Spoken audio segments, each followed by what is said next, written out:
लोकसभा चुनाव के नतीजे सामने आ चुके हैं। भाजपा सरकार बना चुकी है, एनडीए गठबंधन सत्ता में है, कांग्रेस विपक्ष में। इसके बावजूद भी देश की सियासत को समझने वाले, पत्रकारिता जगत में काम करने वाले लोग रोज नए नए कयास लगा रहे हैं। कहीं चिंता, कहीं मंथन, कहीं सरकार बनाने और सरकार गिराने की कवायद जारी है। लेकिन सवाल अब यह है कि जो लोग ये दावा कर रहे हैं कि भाजपा की सरकार कुछ दिनों की मेहमान है, एनडीए की सरकार कुछ दिनों में खत्म हो जाएगी, उसके दावे में आखिर कितना दम है? क्या देश के लोगों को गुमराह किया जा रहा है? क्या चुनी हुई सरकार के प्रति लोगों के मन में अविश्वास पैदा किया जा रहा है? आखिर ऐसा क्यों हो रहा है? दरअसल हम इसलिए यह बातें कर रहे हैं क्योंकि देश के अंदर जब से लोकसभा चुनाव के नतीजे सामने आए, 4 जून के पहले जो एग्जिट पोल के नतीजे आए और एग्जिट पोल में जिस तरीके से दावे किए गए 400 पार है, 400 के आसपास, 4 जून को जब नतीजे सामने आए तो तमाम दावे खत्म हो गए, टूट गए। मीडिया के उन तमाम मठाधीशों के उस एग्जिट पोल के नतीजे, वो नीति निर्धारण करने वाले महानुभावों का सपना, गुरूर सब चकनाचूर हो गया जब देश के लोगों ने अपना वोट, अपना अधिकार सबको बता दिया। नतीजे सामने आए तो नतीजे चौंकाने वाले थे। भाजपा अपने दम पर बहुमत का आंकड़ा नहीं छू पाई, लेकिन एनडीए गठबंधन बहुमत से आगे निकलकर सरकार बनाने में सफल है। अब हालात ये हैं कि चुनाव जीतने वाली पार्टी को चुनाव हारने वाली पार्टी की तरह चर्चा किया जा रहा है। देश में 2 गठबंधन ने चुनाव लड़ा, एक एनडीए गठबंधन, दूसरा इंडिया गठबंधन। चुनाव के नतीजे सामने आए तो एनडीए गठबंधन, जादुई आंकड़ा है बहुमत का, उसको आसानी से पार कर लिया। लेकिन भाजपा 240 सीटें ही जीत पाई, 300 का आंकड़ा नहीं छू पाई।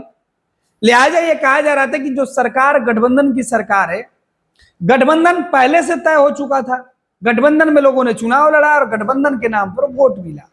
अब उस गठबंधन में सवाल शुरू हो गया कि भाई भाजपा चुनाव हार गई है क्योंकि बीजेपी देश की सबसे बड़ी पार्टी जो है, लोकसभा में सबसे बड़ी पार्टी बनकर उभरी है, फिर भी वो चुनाव हार गई। इधर कांग्रेस यानी इंडिया गठबंधन 100 का आंकड़ा भी नहीं छू पाई। 99 सीटों पर कांग्रेस सिमट गई। गठबंधन के साथ चुनाव लड़कर कुछ सीटें ज्यादा, बहुमत से कोसों दूर।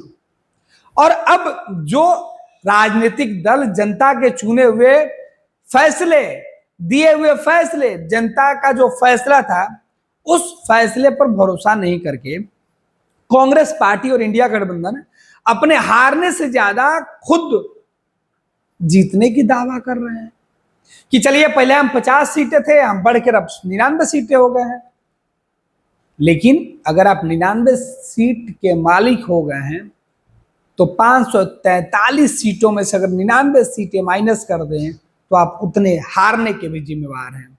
और बीजेपी 240 सीटों के साथ इस गुमान में है कि हमारी तो सरकार चल रही है, तो 543 में से 240 सीटें निकाल दें तो बाकी सीटें हारने का, 10 साल से सत्ता में रहने का, अपनी नीतियों के वजह से पिछड़ने का उनको आत्ममंथन करने की जरूरत है। लेकिन इन तमाम सवालों से दूर, इन तमाम कयासों से दूर, सोशल मीडिया पर, मीडिया जगत में अलग अलग बातें कयास से क्यों लगाई जा रही है? जो लेफ्ट और राइट विचारधारा के लोग हैं वो अलग अलग बातें देश के लोगों को क्यों बताने में जुटे हुए हैं? क्यों इस तरीके से गुमराह करने की कोशिश की जा रही है? ये समझने की जरूरत है। आखिर ये कौन लोग हैं जो कह रहे हैं कि कुछ दिनों में नरेंद्र मोदी की सरकार गिर जाएगी, या ये लोग कह रहे हैं कि कुछ दिनों में इंडिया गठबंधन खत्म हो जाएगा? साहब, चुनाव के नतीजे जब सामने आ चुके हैं तो ना गठबंधन टूटने जा रहा है और ना ही सरकार गिरने जा रही है। जिसको तोड़ना था वो तोड़ के अलग हो गए, जिनको सरकार बनाना था वो वापस आ गए। तो अब ना टूटने वाली है और ना ही सरकार के सेहत पर कोई असर पड़ने जा रहा है। यह सरकार अपना कार्यकाल पूरे 5 साल पूरा करेगी। अब नरेंद्र मोदी किस तरीके के फैसले लेंगे, कहा यह जा रहा है कि फैसले नरेंद्र मोदी डर के लेंगे। मोदी अपने फैसले ऐसे ही लेते हैं जैसे लेंगे, लेकिन राहुल गांधी, कांग्रेस और इंडिया गठबंधन जो विपक्ष के नेता हैं, उनकी बेचैनी है कि वो सरकार कुछ दिनों में गिरा देंगे। कैसे गिरा देंगे, किसी के पास ना कोई फॉर्मूला है और ना ही कोई तथ्य। बस कुछ मीडिया घरानों की उपज, कुछ बातें जो हर दफे गलत साबित होती हुई दिखाई पड़ रही है। हम बातें इसलिए कर रहे हैं कि एग्जिट पोल के जब नतीजे सामने आए थे तो दावा ये किया गया था तमाम मीडिया चैनल्स के रिपोर्ट में कि एग्जिट पोल के नतीजे इंडिया गठबंधन को घटाकर और कम कर रहा और सीधे तौर पर विपक्ष का आंकड़ा सिमट जाएगा और एनडीए यानी नरेंद्र मोदी का कुनबा बहुत बड़ा हो जाएगा। लेकिन नतीजे बिल्कुल विपरीत है।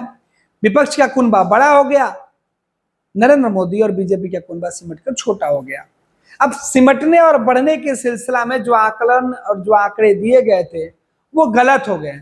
तो फिर अब सरकार गिराने वाले आंकड़े और दावे कहां से आ रहे हैं? आपको एक जो आंकड़ा है वो हम आपको बता देते हैं कि आखिर इन दावों के पीछे की कहानी क्या है। दरअसल 2019, 2014 और 2024 के चुनाव में बेसिक अंतर क्या रही। आपको बता दें कि जब प्रधानमंत्री नरेंद्र मोदी ने 400 पार का नारा दिया था तो भाजपा के साथ तमाम गठबंधन के लोगों को लगी थी कि इस बार तो चुनाव जीत जाएंगे और इतने ही सीटों से जीतेंगे। तो ये लोग इस दावे के साथ चुनाव में के मैदान में उतरे। दूसरी तरफ कई राजनीतिक दलों को इकट्ठा करके इंडिया गठबंधन बना और उनको लगा कि इस बार हम सत्ता के करीब चल जाएंगे। हालांकि उनको भी यह बात अच्छे से पता था कि वो सत्ता में नहीं पहुंच पाएंगे। विपक्ष मजबूती के साथ बैठने के लिए तैयारी कर रहा था, लेकिन दावे किए जा रहे थे। अब आपको बता दें कि बीजेपी की नाकामी की अगर बात करें तो एनडीए 300 के आंकड़े के नीचे रह गई। दूसरी तरफ कांग्रेस 100 आंकड़े को भी नहीं छू पाई। सहयोगी 98 सीटें जीत पाए। सबने चुनाव का नैरेटिव बदल दिया। एनडीए और इंडिया गठबंधन दो महत्वपूर्ण भेद के अंदर, जो महत्वपूर्ण भेद है दोनों के अंदर दिखाई पड़ रहे हैं। अब आपको बता देते हैं कि अंतर क्या है। भाजपा की सीटें एनडीए गठबंधन का 80% की हिस्सेदारी थी। भाजपा पूरे एनडीए गठबंधन में 80% सीटों के साथ चुनाव लड़ रही थी।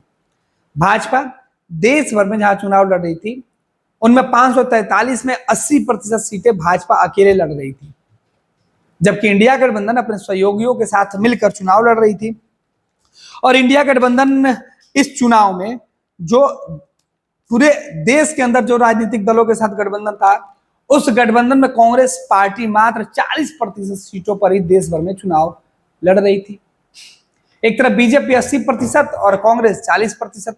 बाकी गठबंधन के सहयोगियों को कांग्रेस ने अपने 60% सीटें सहयोगियों को दे रखी थी, जबकि बीजेपी ने 20% में ही एडजस्टमेंट किया था।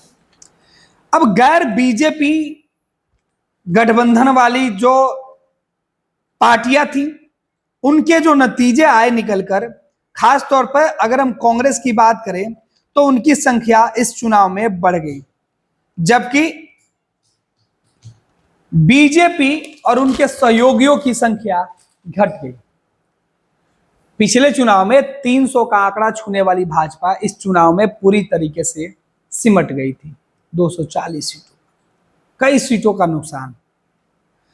पिछले चुनाव में 50 के आसपास सीटें, आधा मतलब हाफ सेंचुरी लगाने वाली जो पार्टी है कांग्रेस, वो इस चुनाव में वो आंकड़ा 70 के करीब जाकर रुक गए, 99 सीटों पर।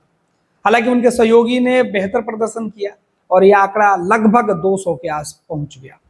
तो 225 सीटें, 200 का आंकड़ा क्रॉस कर गया। 225 सीटें, पूरा गठबंधन मिलकर भी जितना अकेले बीजेपी सीटें लेके आई थी उस आंकड़े को भी नहीं छू पाए।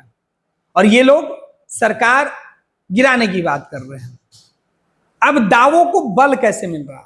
दावों को बल इसलिए मिल रहा है कि कुछ मीडिया घराने के लोग जो लेफ्ट और राइट विचारधारा से प्रेरित है वो रोज प्रोपेगेंडा चला रहे हैं, और उस प्रोपेगेंडा का मतलब देश के युवाओं पर पड़ रहा है, बेरोजगारों पर पड़ रहा है, नौजवानों पर पड़ रहा है, देश के आर्थिक अर्थव्यवस्था पर पड़ रहा है।